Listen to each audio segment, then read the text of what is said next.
नमस्कार, city post में आपका स्वागत है। मैं स्नेहा भारती आपके साथ। इस वक्त की बड़ी खबर निकलकर सामने आ रही है। राजबल्लभ यादव की पत्नी विभा देवी आज तारकिशोर प्रसाद जो डिप्टी सीएम है बिहार के, उनसे मिलने पहुंची है। ये बड़ी खबर आपको बता रहे हैं। दरअसल जिस तरह से जोड़ तोड़ की राजनीति चल रही है, ऐसे में अब सियासी गलियारे में भी इस बात की चर्चा होने लगी है।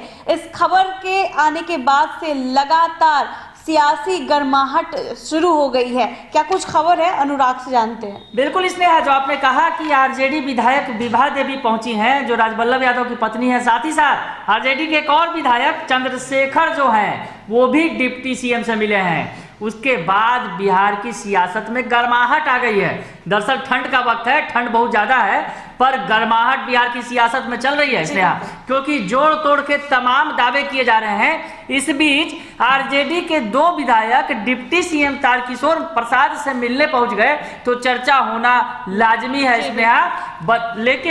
लेकिन अगर स्नेहा इसे जोड़ तोड़ की सियासत समझे या फिर कुछ और समझे, पर ये जो दो विधायक मिले हैं, हालांकि इन विधायकों ने कुछ कहा नहीं है, और इन्होंने कहा है कि वो तारकिशोर प्रसाद के जनता दरबार में गुहार लगाने के लिए आए हैं। तो हम आपको बता दे रहे हैं, ये सनसनी फैल गई है कि जरूर आरजेडी के दो विधायक अगर डिप्टी सीएम के जनता दरबार में पहुंच जाते हैं गुहार लगाने के लिए, तो ये बड़ी बात है। सियासी गलियारों में चर्चा भी हो रही है कि आखिर राजबल्लभ यादव जो कद्दावर नेता हैं आरजेडी के, और उनकी पत्नी है विभा देवी विधायक हैं, और उसके अलावा चंद्रशेखर जो मधेपुरा से विधायक हैं, ये दोनों विधायक डिप्टी सीएम से मिलने पहुंचे हैं। डिप्टी सीएम से क्या बात हुई है? विभा देवी ने तो चुप्पी साध ली। हालांकि चंद्रशेखर प्रसाद ने यह जरूर कहा कि वो जनता दरबार में शिकायत लेकर आए हैं, ऐसी कोई बात नहीं है। और जहाँ बातचीत करनी है तो हम अपने जिला के नगर क्षेत्र की चिंता मुझे है, और नगर विकास इनके महकमे में है, तो नगर विकास के मुताबिक अपने विकास के लिए, अपने क्षेत्र के विकास के लिए मिलने के लिए आए, और फिर व्यक्तिगत ताल्लुकात भी अच्छा है इसलिए मिलने के लिए आए। राजनीतिक बातें भी, राजनीतिक बात का जगह ये है क्या? नहीं, राजनीति की बात की जगह है, और शुद्धतम ये व्यक्तिगत और फिर क्षेत्र के विकास की मुलाकात। कितना संतुष्ट है सर?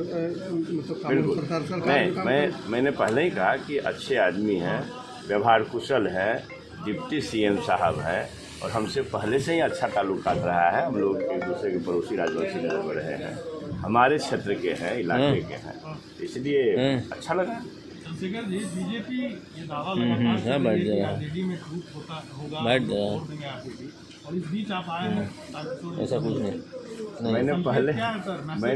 मैंने पहले ही कहा कि तारकिशोर जी अच्छे व्यक्ति हैं, मेरे से व्यक्तिगत ताल्लुकात अच्छा रहा है, और फिर नगर विकास महकमा ही देख रहे हैं। हमारे मधेपुरा की स्थिति बहुत ही दयनीय है नगर क्षेत्र के मामले में, तो इस संबंध में इस मुतालिक बात करने आया। और फिर टूट की जहाँ तक बात है, तो सारी पार्टी टूट सकती है, राजद कभी नहीं टूट सकती है, इसे भ्रम मत।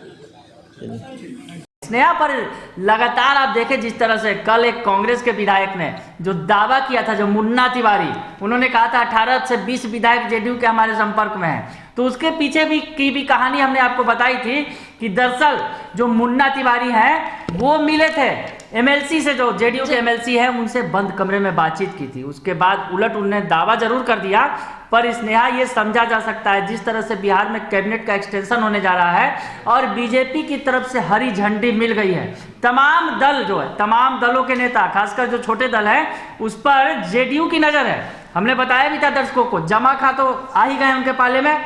जो एमएलसी जो विधायक है सुमित सिंह जो निर्दलीय, वो भी आ चुके हैं जेडीयू के पाले में। उसके अलावा एलजेपी के विधायक पर जेडीयू की नजर बनी हुई है। उसके अलावा 5 विधायक बसपा के जरूर मिले थे नीतीश कुमार से, हालांकि बाद में उन्होंने कह दिया कि ऐसी कोई बात नहीं है। लेकिन कांग्रेस पर हमने बताया था इसने कि कांग्रेस पर नजर है, जेडीयू की नजर है, और 11 विधायक जेडीयू के संपर्क में हैं, और 2-3 और विधायकों की तलाश जारी है। दरअसल वांटेड मेजोरिटी के साथ अगर टूट कर आएंगे तो उनकी विधायकी बच पाएगी। इसीलिए खबरें ये भी आ रही है अनुराग की 2 विधायक अचानक से मिलने पहुंचे तारकिशोर प्रसाद से, तो ऐसी कौन सी शिकायत लेकर आए हैं जो दोनों विधायक को आना पड़ा है? तो ये भी खबरें आ रही है कि अंदर गुफ्तगू क्या चली है, क्या बातचीत हुई है। हालांकि जनता दरबार में ऐसी कौन सी शिकायत आन पड़ी कि दोनों विधायक को मौजूद होना पड़ा तारकिशोर प्रसाद के पास। तो ये भी खबरें आ रही हैं कि कैबिनेट विस्तार से पहले जिस तरह से जोड़ तोड़ की राजनीति चल रही है, तो कहीं आरजेडी के विधायक तो नहीं टूटेंगे, ऐसी खबरें आ रही हैं। बिल्कुल स्नेहा, सियासत है, सियासत में चर्चा होगी। अगर आरजेडी के विधायक बीजेपी के विधायक के दर पर पहुंच जाए, यानी बीजेपी के जो डिप्टी सीएम हैं तारकिशोर प्रसाद, उनके यहाँ पहुंच जाए, जो कद्दावर नेता हैं, सरकार में नंबर 2 हैं, उनसे अगर शिकायत लगाने की गुहार की बात कर रहे हैं, पर चर्चा तो होगी स्नेहा, चर्चा होगी, क्योंकि कैबिनेट एक्सटेंशन होने वाला है और जोड़ तोड़ की सियासत भी चल रही है, खूब चल रही है। और क्या कुछ हो जाएगा अभी थोड़ी देर बाद ये नहीं कहा जा सकता है, क्योंकि कांग्रेस की तरफ तो जेडीयू की नजर टिकी हुई है। उसके अलावा आरजेडी को तोड़ने का दावा भी बीजेपी ने किया था, याद होगा आपको किस तरह से जो भूपेंद्र यादव, उन्होंने साफ कह दिया था खरमास के पहले कि खरमास तक तेजस्वी यादव अपनी जो विधायकों को संभाल लें, उसके बाद तो हम देख ही लेंगे। बिल्कुल। तो कहीं ना कहीं सियासत कोई करवट ले सकती है। 2 कद्दावर विधायक जो आरजेडी के हैं वो डिप्टी सीएम से मिले हैं स्नेहा, तो बात बड़ी हो सकती है स्नेहा। बिल्कुल, तो बात उठी है तो दूर तलक जाएगी। ये खबरें काफी फैल रही है कि आखिरकार कौन सी समस्या आन पड़ी जो 2 विधायकों को डिप्टी सीएम से मिलने पहुंचना पड़ा। तो विभा देवी जो हैं वो मीडिया के सामने कुछ नहीं बोली है। हालांकि चंद्रशेखर जो विधायक हैं उन्होंने कहा है कि शिकायत लेकर आए हैं, लेकिन क्या कुछ मामला है ये तो आने वाले वक्त में पता चल ही जाएगा। अगर आपको ये खबर अच्छी लगी हो तो हमारे चैनल को ज़रूर सब्सक्राइब कीजिएगा, फेसबुक पेज को भी लाइक और फॉलो कीजिएगा। हम दोनों को इजाज़त दीजिए, धन्यवाद।